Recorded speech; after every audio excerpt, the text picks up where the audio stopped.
Hey, this is Meridith Elliott Powell, and you know what time it is. It is time for Thrive, the show where we dive into the strategies, discuss the steps, talk about everything that you need to know to turn all of this uncertainty into your greatest competitive advantage. And I've got a fantastic guest today. I've got Ryan Staley, CEO of Whale Boss, and he is going to explain what Whale Boss means and what it means to really be unstoppable in the sales space. And I think that's a great discussion for today. So Ryan, hang on. We're going to shoot the video, start the show, and we'll be ready to go.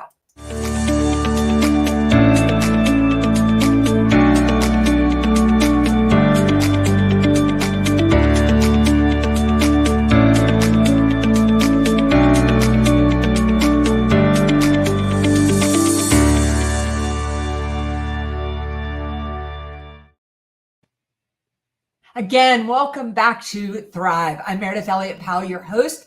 And with me today is Ryan Staley, CEO of Whale Boss. So Ryan, I like to start every show by just talking a little bit about you. Tell us about you, how you got into sales, how you became CEO, and what the heck Whale Boss even means. That's a lot. Okay, so apologize, by the way. The tardiness is all on my end, so I will jump on the sword. I had at being in sales, I was on a meeting with a potential prospect, and that went long. No excuses or whatever, but that's why I suck today. So I'm trying to recover and give you as much value as possible in the tightest time frame. So how fast do you want me to go through that, Meridith?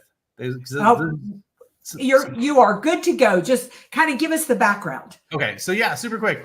Because I'm a big believer. So I got into sales actually when I was literally in college because of the fact that I remember I was bussing tables at the time, which was like a $3.75 an hour plus tips.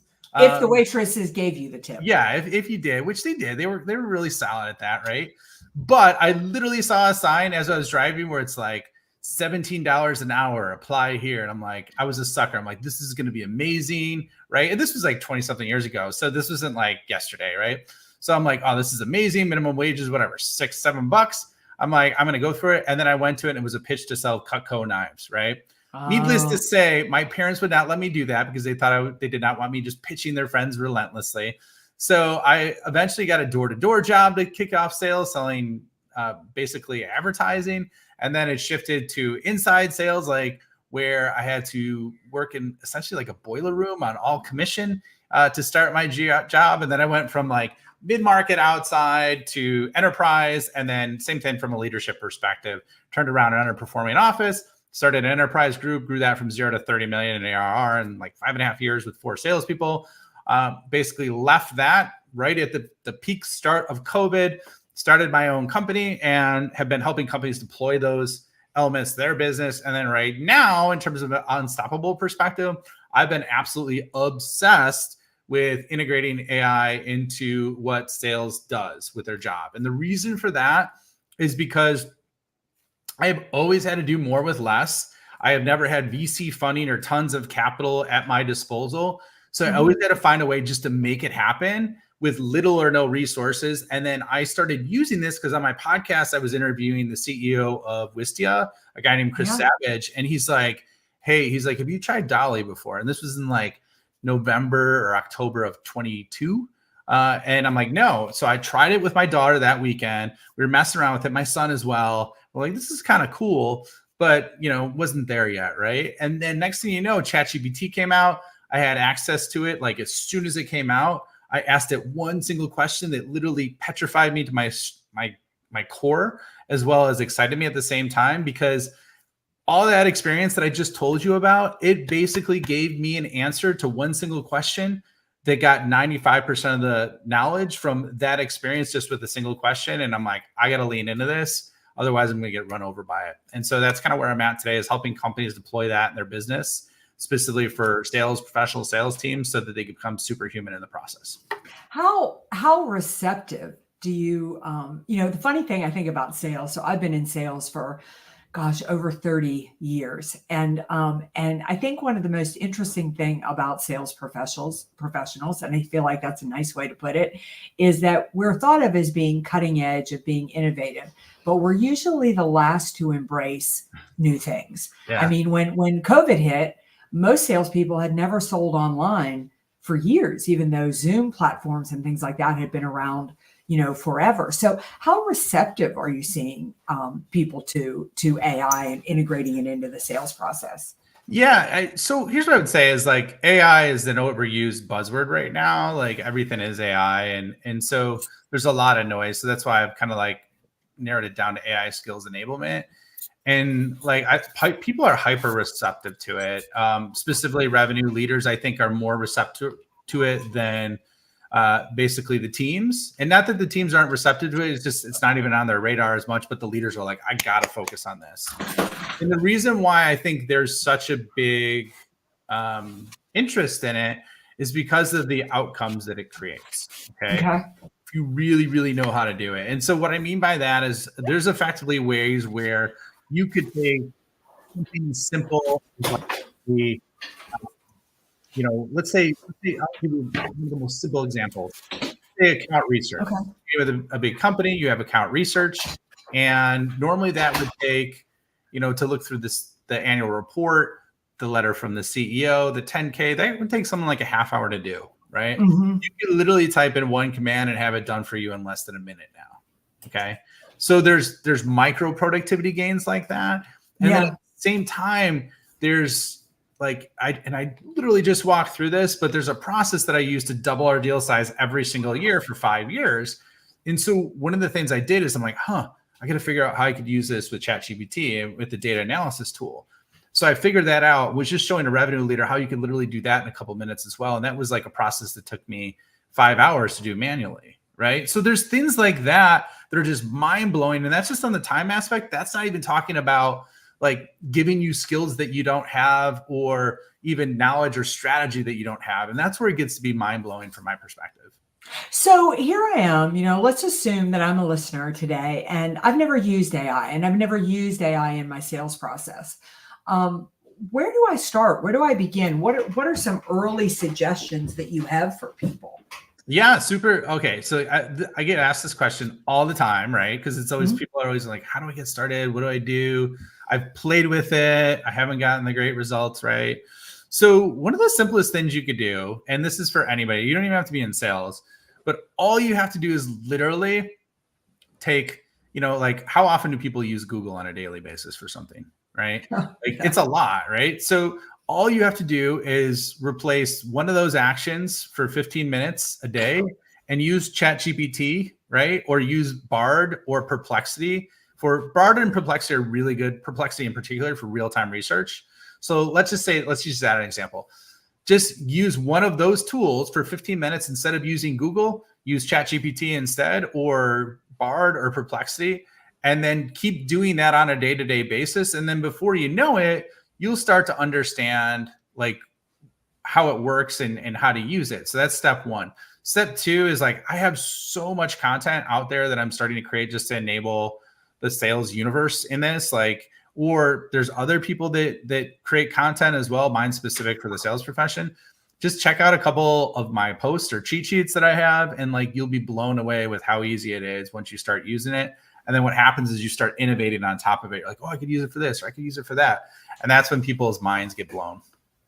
So, as we look at this coming year and the sales landscape, do you think this promises to be a strong year, or do you think there are ways that sales will be impacted by the shifts in the marketplace, whether positive or good? I mean, what is your basic forecast for 2024, and what are you telling your clients?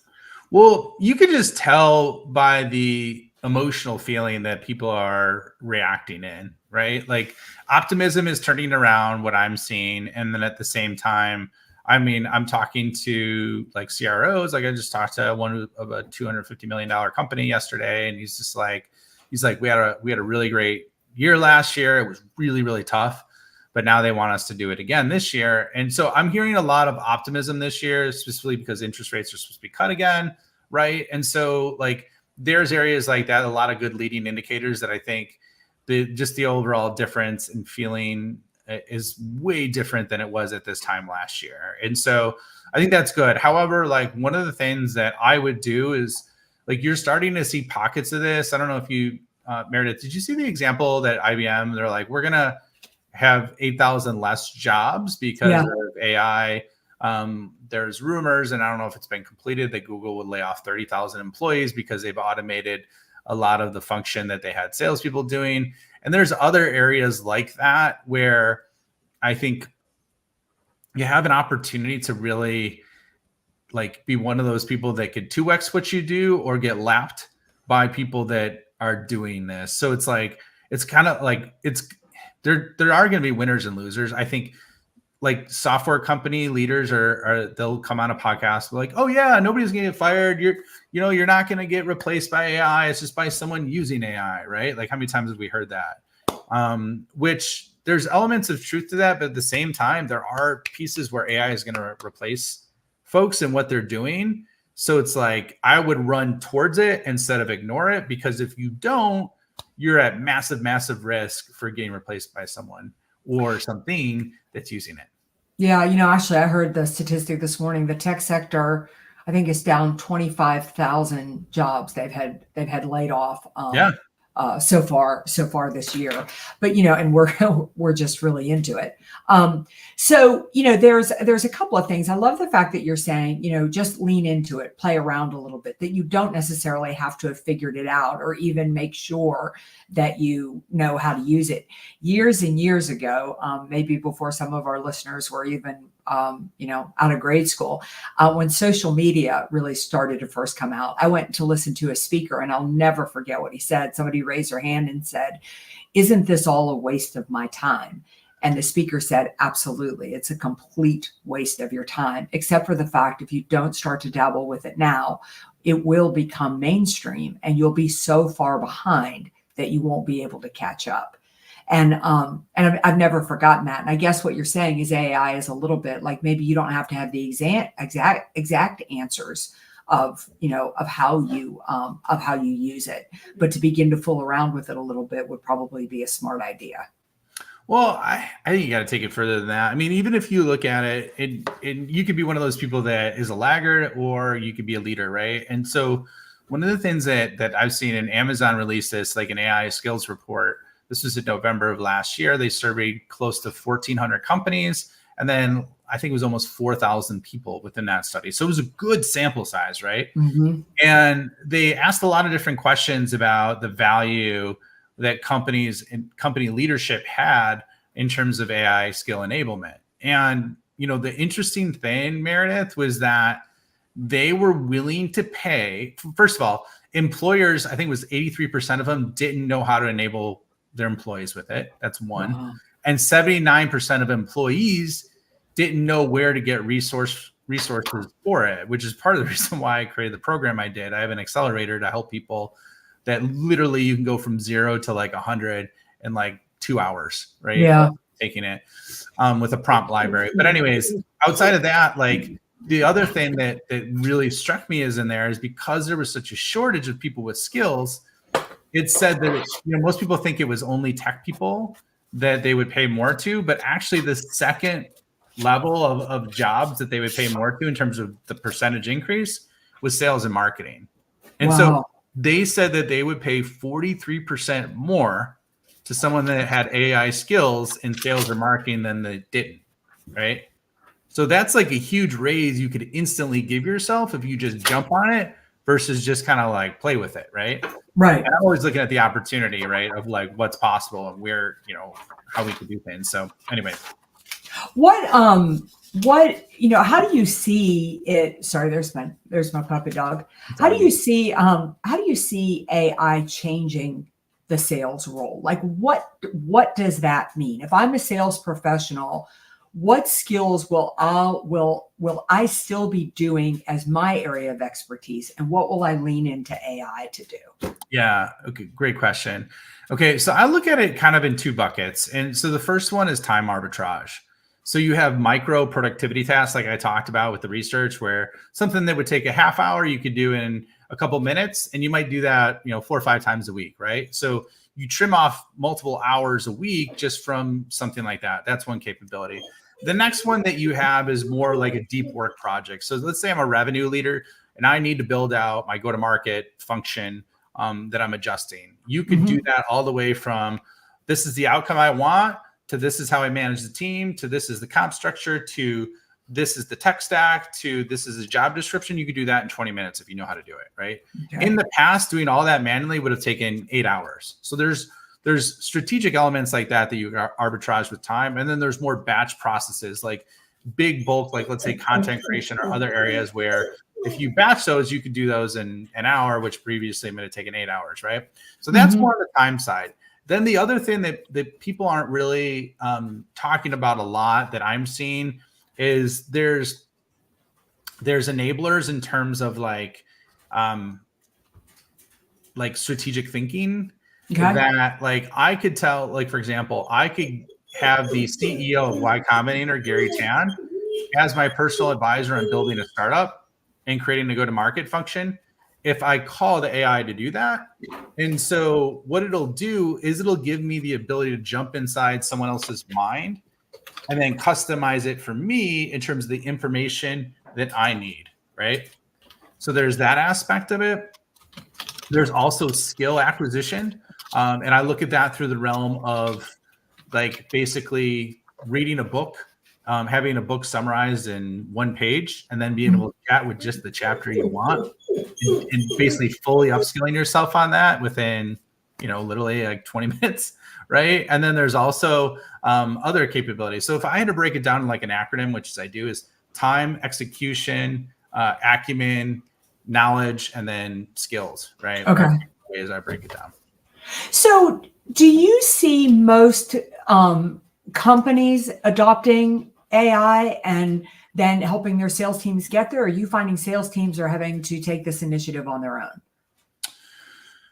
So last year was the year that most companies were focused on integrating AI into their product. And I think 24 is the year where companies will be focused on integrating AI into their people. And I'm starting to see that already. So there's companies that are further ahead, companies that are, there's companies like, well, we're worried about security, right? We're worried about this.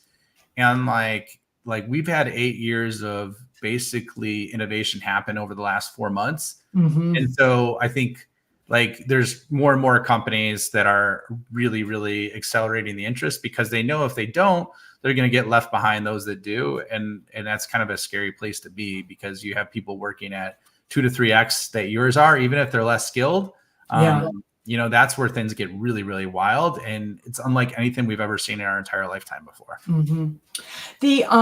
How are you seeing customers adjust to AI or their level of demand for AI? Yeah.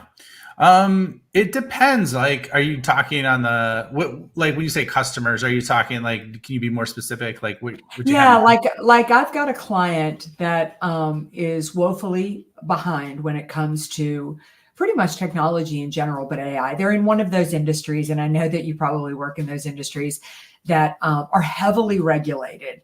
And a lot of compliance. And so they're slow to move to things like chat box, slow to move to things like being able to get questions and things answered without interacting with somebody, slow to move to follow up or information being provided proactively online.